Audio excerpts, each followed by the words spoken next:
पुलाव ऐसा बनाएं कि सामने वाला आपकी तारीफ करने पे मजबूर हो जाए। तो आज की रेसिपी है हमारी मटर पुलाव की। तो सर्दियां आ गई है और मटर भी बाजार में आ चुके हैं, तो इसलिए मटर पुलाव बनाना हर घर में ही बहुत ज़रूरी है कि आप लोग एक बार ये रेसिपी ट्राई कर लें। बहुत ही मज़े की और बहुत ही आसान तरीके से और मिनटों में बन के तैयार होती है ये रेसिपी। बिस्मिल्लाहिर्रहमानिर्रहीम, अस्सलाम वालेकुम। चलिए शुरू करते हैं रेसिपी को। तो सबसे पहले काम होता है कि चावल में आपने ऑयल कितना डालना है, बहुत ही ज़रूरी स्टेप है। तो यहाँ पर मैं 1/2 कप ऑयल डाल रही हूँ और उसके बाद यहाँ पर स्लाइस में कट किया हुआ प्याज में डाल रही हूँ। एक प्याज यहाँ पर मैंने लिया है और इसको मैंने बारीक सी स्लाइस में कट कर लिया है।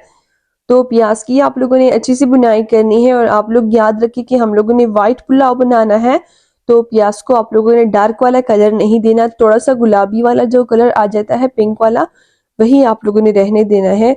तो उसके बाद यहाँ पर हम लोग थोड़ा सा जीरा और बादियान का फूल और थोड़ी सी हम लोग दालचीनी डालेंगे और उसके बाद अदरक लहसुन का पेस्ट हम लोग डालेंगे 1 चम्मच। इन सब चीज़ों को आप लोगों ने बहुत ही अच्छे से बुनाई करनी है इनकी, ताकि इसकी जो खुशबू है वो सारी फैल जाए। तो उसके बाद यहाँ पर मैं 1 कप डाल रही हूँ दही, कि बिल्कुल फ्रेश दही है, घर का बना हुआ। तो इनको आप लोगों ने अच्छे से मिक्स करना है। दही से पुलाव का, इस वाले पुलाव का बहुत ही अच्छा सा टेस्ट आता है। तो उसके बाद यहाँ पर मैं 1 कप डाल रही हूँ मटर।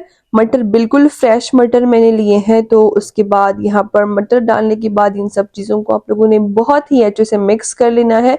मिक्स करने के बाद आप लोगों ने इनको कवर करना है 5 मिनट के लिए मीडियम फ्लेम के ऊपर। इससे ये होगा कि मटर जो है दही के साथ अच्छे से थोड़े से गल जाएंगे, थोड़े से सॉफ्ट हो जाएंगे। तो इस तरह से जो है मटर का कलर भी बिल्कुल भी चेंज नहीं होगा। अगर आप लोग बनाएंगे इस रेसिपी को फॉलो करके, तो आपका पुलाव बहुत ही मज़े का बनेगा। तो यहाँ पर मैं कोई मसाला, कोई कुटी हुई लाल मिर्च नहीं डाल रही हूँ। सब्ज मिर्च मैंने डाली है और 2 टमाटर मैंने डाले हैं और उसके बाद यहाँ पर 1 चम्मच जो है मैंने नमक डाल दिया है। इन सब चीज़ों को आप लोगों ने बहुत ही अच्छे से मिक्स करना है। तो मटर पुलाव बना रही हूँ तो इसलिए मैंने कोई स्पाइसेस नहीं डाले हैं, सिर्फ सब्ज मिर्च मैंने डाले हैं। इससे ही हम लोगों ने पुलाव को जो है स्पाइसी करना है। तो 2 टमाटर ही यहाँ पर मैंने डाले हैं। तो ये सब चीज़ें डालने के बाद आप लोगों ने कवर करना है इनको 5 मिनट के लिए। तो 5 मिनट के बाद आप लोग देख सकते हैं, हम लोग इनको अच्छे से मिक्स कर लेते हैं और आप लोगों ने टमाटर को थोड़ा सा मैश कर लेना है, ताकि टमाटर जो है अच्छे से गल जाए हमारे। तो इस तरह से आप लोगों ने थोड़ा सा ये वाला काम करना है और उसके बाद मैं आपको बताती हूँ कि आप लोगों ने पानी कितना डालना है।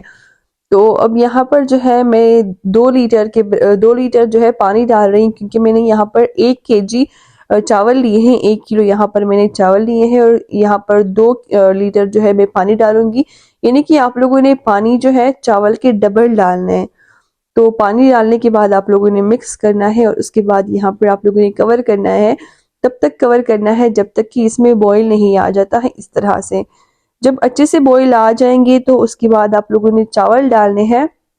तो चावल का मैं आपको बता दूं कि चावल यहाँ पर मैंने पहले से भिगो दिए थे, आधा घंटा पहले मैंने चावल को भिगो दिया था।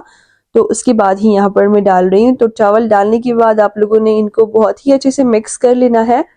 तो इस तरह से जब ये अच्छे से मिक्स हो जाएंगे तब आप लोगों ने इसको कवर करना है। तो कवर कर लेंगे हम लोग इनको, तो ताकि पानी जो है थोड़ा सा ड्राई हो जाए और इसमें अच्छे से इस तरह से बॉईल आ जाए। तो इसको एक मिक्स हम लोग और देंगे। आप लोगों ने चावल को ज़्यादा मिक्स नहीं करना, बस 2 से 3 मिक्स ही देने हैं। तो इस टाइम पर आप लोग अपने चावल का जो है नमक चेक कर सकते हैं। पहले आप लोग कोशिश करें कि थोड़ा सा कम डालें, क्योंकि अगर ज़्यादा हो जाए तो उसका इलाज नहीं हो सकता। अगर कम हो जाए नमक तो आप लोग इस टाइम पर और नमक भी डाल सकते हैं। तो यहाँ पर हम लोगों ने इनको कवर कर लिया है ताकि ये पानी जो है अच्छे से खुश्क हो जाए चावल का। तो आप लोग देख सकते हैं चावल का पानी जो है अच्छे से ड्राई हो गया है। तो अब हम लोग इनको दम पे रख देते हैं। तो दम आप लोगों ने इसको 20 मिनट के लिए देना है। 15 मिनट के लिए आप लोगों ने इनको लो फ्लेम पर रखना है इनका, और 5 मिनट के लिए आप लोगों ने फ्लेम को ऑफ कर देना है। तो दम अच्छे से दम हो गया है, हमारा दम का टाइम अच्छे से पूरा हो गया है। तो आप लोग देख सकते हैं माशाल्लाह से बहुत ही खुशबूदार और मज़ेदार मटर पुलाव जो है हमारा बनके तैयार हो गया है। और आप यकीन करिए बहुत ही आसान रेसिपी है और हमारे घर वालों को तो बहुत ही पसंद आ गई थी। बहुत ही मज़े की रेसिपी ये बन के तैयार होती है। इस मटर पुलाव की मुझे एक बात बहुत ही अच्छी लगी, क्योंकि वो ये बात थी कि मैंने इसके लिए ज़्यादा कटिंग नहीं की थी। बिल्कुल दो टमाटर और एक प्याज ही मैंने डाला था। कटिंग का काम बहुत ही कम है इसमें और बहुत ही मिनटों में बन के तैयार भी होता है और बहुत ही मज़े का खुशबूदार पुलाव बन के तैयार होता है। इस तरह सर्दी में आप लोगों ने एक बार ज़रूर बनाना है और मुझे ढेर सारी दुआएं देनी है। तो अब मैं चलती हूँ, मिलती हूँ आप लोगों के साथ नेक्स्ट रेसिपी में। तब तक के लिए अपना बहुत सारा ख्याल रखिए, दुआओं में हमें याद रखिए। Thanks for watching. अल्लाह हाफिज़।